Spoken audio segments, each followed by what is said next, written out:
comes to South Carolina's bridges. Under the newly proposed state budget, there's a plan to put $200 million toward repairing and replacing bridges, aging bridges, across our state. That's right. News 19's Josie Frost is at the State House now with what that can mean for communities and drivers.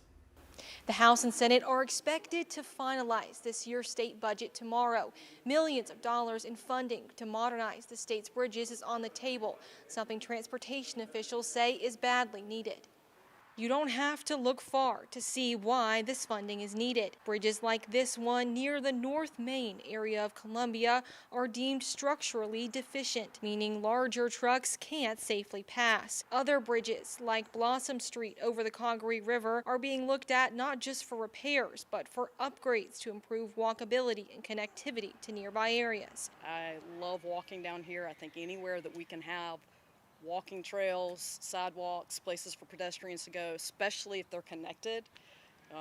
Blossom Street Bridge, Gervais, back behind Adventure where it connects to West Columbia's side of the Riverwalk as well as this side, the Columbia side. I am very much behind that. Statewide, transportation officials say 500 bridges needed to be replaced, many of them built decades ago. Justin Powell, the state secretary of transportation, says it's not just about convenience, it's about safety and access.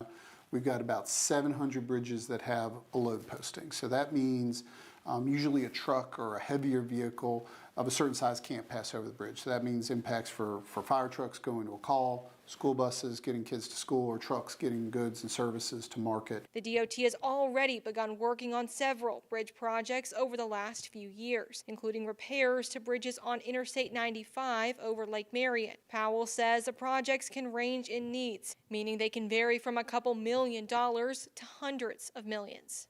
We look at the full kind of menu of options to us, whether that is can we make some repairs, whether we need to do a major rehabilitation, a full renovation of it, basically, or we go in, we got to tear down and replace and put in a new bridge.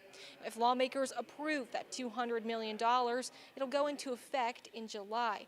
Powell says that's also when they'll finalize a list of bridges that'll be fixed first. Reporting at the State House, Josie Frost, News 19 WLTX.